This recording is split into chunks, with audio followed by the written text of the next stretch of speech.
Assalamualaikum Abang Kakak, selamat pagi Abang Kakak. Berjumpa lagi dengan saya, Miss Erlina Wati. Oke Abang Kakak, hari ini kita sudah masuk ke tema 9, yaitu benda-benda di sekitar kita. Subtema 1, pembelajaran ke-1, 2, dan 3 tentang benda tunggal dan campuran.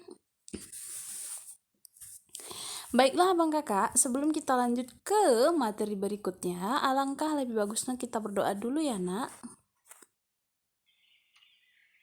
Doa sebelum belajar. Bismillahirrahmanirrahim. Raditu billahi rabba wa bil islami dina wa bi muhammadin nabiyya wa rasulah. Rabbi zidni ilman warzuqni fahman. Artinya, kami ridho Allah sebagai Tuhanku, Islam sebagai agamaku, dan Nabi Muhammad sebagai Nabi dan Rasul. Ya Allah, tambahkanlah kepadaku ilmu dan berikanlah aku pengertian yang baik. Amin amin ya robbal alamin. Semoga setelah berdoa materi-materi yang disampaikan Abang Kakak bisa memahami dengan baik ya nak. Oke, tujuan pembelajaran kita hari ini yang pertama adalah supaya Abang Kakak dapat menyebutkan isi iklan, pengertian iklan, serta menemukan arti kata-kata asing dalam iklan dengan tepat. Selanjutnya, supaya Abang Kakak dapat mengidentifikasi unsur-unsur iklan yang terdapat pada gambar iklan dengan tepat. Selanjutnya, supaya Abang Kakak dapat menuliskan pengertian zat tunggal dan mengidentifikasi contoh benda termasuk zat tunggal di lingkungan sekitar kita. Selanjutnya, yang keempat adalah supaya Abang Kakak dapat menuliskan pengertian zat campuran dan menuliskan contoh benda yang termasuk zat campuran di lingkungan sekitar. Selanjutnya, supaya Abang Kakak dapat menentukan jenis tangga nada lagu, apakah dia termasuk lagu mayor atau diatonis minor. Selanjutnya, tujuan pembelajaran yang terakhir adalah supaya Abang Kakak dapat menjelaskan pengertian tangga nada mayor, dan tangga nada minor dengan tepat. Nah, coba kita lihat. Ada sebuah gambar yang mereka bercakap di dalamnya. Gambar itu menceritakan tentang ayah, ibu, dan Lani pergi ke toko elektronik. Mereka akan membeli mesin cuci baru. Mesin cuci milik keluarga Lani sudah tidak bisa digunakan lagi. Beberapa hari yang lalu, mereka sudah melihat gambar mesin cuci yang akan dibeli. Mereka melihatnya melalui iklan yang ada dalam sebuah majalah. Lani memperlihatkan iklan mesin cuci kepada pelayan toko. Apakah kamu tahu iklan apa itu? Ya, benar, iklan mesin cuci. Ya. Nah, coba kita amati sama-sama gambar berikut, yaitu tentang resik mesin cuci. Kapasitas 10 kg bisa, program dapat diatur sesuai kebutuhan, mampu mencuci bed cover dan bermacam-macam boneka, serta tabung stainless steel. Nah, itu adalah keunggulan-keunggulan dari iklan yang diselipkan di dalam iklan mesin cuci tersebut. Nah, gambar di samping merupakan iklan media cetak yang menawarkan produk mesin cuci dengan merek Resik. Iklan tersebut berisi penjelasan tentang produk dan kelebihan mesin cuci. Penjelasan tersebut meliputi kapasitas program dan bahan tabung dalam mesin cuci. Iklan tersebut mengajak konsumen untuk membeli mesin cuci bermerek Resik. Nah, jadi iklan adalah suatu cara yang digunakan untuk menawarkan atau mempromosikan suatu barang atau jasa. Nah, biasanya iklan itu bisa ditawarkan melalui media cetak seperti koran atau majalah, dan melalui iklan yang ditayangkan di radio atau televisi. Nah, jadi iklan itu cara yang digunakan untuk menawarkan atau mempromosikan barang dan jasa. Jadi jangan lupa lagi ya nak, apa itu iklan? Kalau misalnya Miss tanya apa itu iklan, abang kakak sudah bisa menjawab ya. Nah, selanjutnya ada beberapa unsur yang terdapat di dalam iklan. Yang pertama adalah nama produk. Nama produknya harus bagus. Yang kedua, gambar yang menarik. Nah, agar orang lain atau konsumen mau tertarik untuk membeli barang yang kita tawarkan, kita harus membuat gambar semenarik mungkin. Kemudian kalimat iklannya harus jelas. Kemudian keunggulan produk harus kita buatkan di dalam iklan. Selanjutnya harga produknya. Nah, itu juga penting ya. Kemudian nomor telepon. Jadi kalau misalnya para pembaca berminat dengan iklan yang kita promosikan, maka bisa langsung dihubungi ke nomor telepon yang diterakan. Selanjutnya adalah alamat pengiklanan di mana. Jadi supaya gampang bagi pembaca untuk menemui alamat tersebut dan membeli barang yang kita tawarkan. Nah, jadi ada 7 unsur-unsur iklan ya, jangan lupa ya nak. Oke.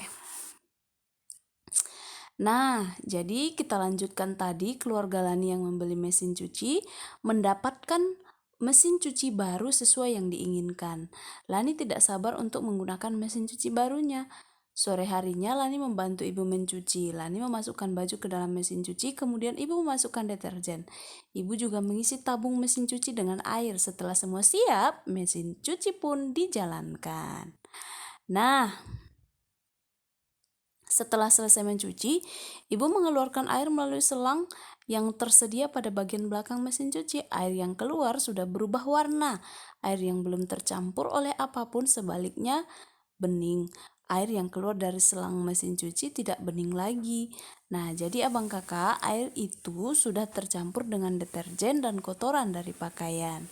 Air yang belum tercampur oleh apapun termasuk ke dalam zat tunggal. Nah, jadi zat tunggal itu adalah sesuatu zat yang memiliki satu materi saja, tunggal. Nah, apakah yang dimaksud dengan zat tunggal? Sudah Miss jelaskan ya. Apa saja benda-benda di lingkungan kita yang termasuk ke dalam zat tunggal. Jadi, pelajaran kita berkaitan ya, Nak. Coba kita lihat, apa itu zat tunggal dan apa-apa saja benda yang termasuk zat tunggal. Oke, zat tunggal adalah zat yang tersusun dari satu jenis materi saja. Contohnya air saja, kemudian emas aja, kemudian gula dan garam. Jadi dia merupakan satu zat yang tunggal, tidak ada tercampur dengan zat yang lain, ya. Nah, yang penting harus abang kakak ingat adalah semua benda yang ada di sekitar kita termasuk materi, bukan? Ya, jadi materi adalah segala sesuatu yang menempati ruang dan mempunyai massa. Massa itu adalah berat ya nak. Jadi segala sesuatu yang menempati ruang dan massa itu disebut dengan materi. Nah, jadi materi ini dibedakan menjadi dua, yaitu materi yang berbentuk zat tunggal dan zat campuran. Jadi kita lihat satu-satu ya. Tadi Miss sudah jelaskan bahwa zat tunggal itu adalah suatu zat yang tersusun dari satu materi saja. Contohnya adalah air, garam, gula, dan emas. Selanjutnya, zat campuran adalah zat yang terdiri atas beberapa jenis materi atau zat tunggal. Contoh, campuran dapat dibedakan menjadi campuran homogen dan campuran heterogen. Nah, apa sih campuran homogen itu, Miss? Dan apa juga campuran heterogen itu? Jadi kita lihat ya, Nak. Nah, sebelumnya Miss ulang kembali, zat campuran adalah zat yang terdiri atas beberapa jenis materi atau terdiri dari beberapa zat tunggal. Nah, kalau zat campuran ini dibagi dua lagi, campuran homogen dan heterogen. Apa itu campuran homogen, Miss? Campuran yang zat penyusunnya tercampur sempurna, homogen. Jadi dia bercampur sempurna. Contohnya adalah air yang dicampur dengan garam. Setelah kita aduk menjadi air garam. Kemudian sirup, kemudian udara, kemudian perunggu, dan kuningan. Jadi kalau misalnya kuningan kita lebur, dia akan mencair, jadi dia menyatu. Nah, inilah yang disebut dengan campuran homogen, ya. Jadi dia menjadi satu. Kalau sebaliknya, campuran heterogen itu adalah campuran yang zat penyusunnya tidak tercampur sempurna. Ada campurannya, ada, tapi tidak sempurna campurannya. Contohnya adalah air kopi. Nah, jadi masih ada sisa-sisa endapan kopi. Pernah nggak abang kakak membuat kopi di rumah? Ada nggak sisa endapan kopi di paling bawah gelas? Ya, itu salah satu contoh campuran heterogen. Ya. Nah, pada pembelajaran yang lalu kita sudah membahas mengenai tangga nada mayor dan minor. Tangga nada mayor dan minor akan terdengar perbedaannya jika dimainkan dengan alat musik. Lagu dengan tangga mayor jika dimainkan akan terdengar ceria, berbeda dengan lagu dengan tangga nada minor. Lagu dengan tangga nada minor jika dimainkan akan terdengar sedih. Walaupun demikian, lagu minor yang syairnya lucu dengan tempo cepat akan terkesan gembira. Kecepatan sangat mengharungi kesan. Nah, jadi sudah jelas perbedaan antara tangga nada mayor dan minor ya, Nak. Kalau mayor itu biasanya lagu yang terdengar ceria, sedangkan minor itu kebalikannya. Lagu yang biasanya terdengar sedih. Nah, mari kita lihat salah satu lagu berikut ini.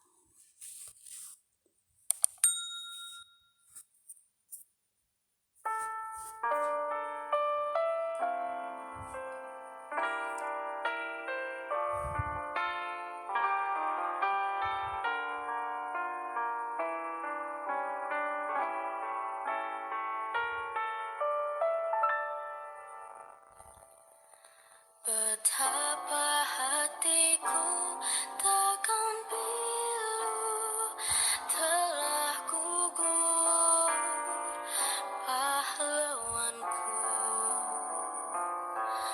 Betapa hatiku takkan sedih hamba ditinggal sendiri. Siapakah kini pelipur lara non setia dan perwira? Siapakah kini pahlawan hati pembela bangsa sejati? Telah gugur pahlawanku, tunai sudah janji bakti. Gugur satu, tumbuh seribu,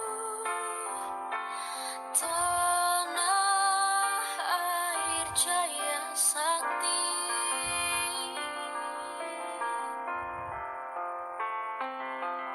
Gugur bungaku di taman bakti di hari bulan pertiwi.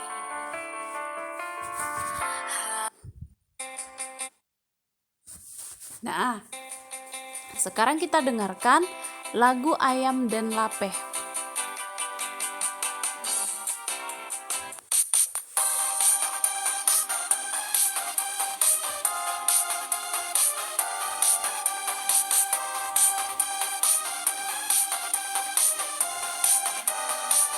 Lurilah jalan payakumbuh, babelok jalan kayu jati, di maha tindakan rusuh ayam dan lape, ayam dan lape. Mendaki jalan pandai sike, menurun jalan kebiaro, di maha tindak mau pe awak tak kicua, ayam dan lape. Siku capek, sai kuat tabang, si kuat lape, tabang laju nan karimbo.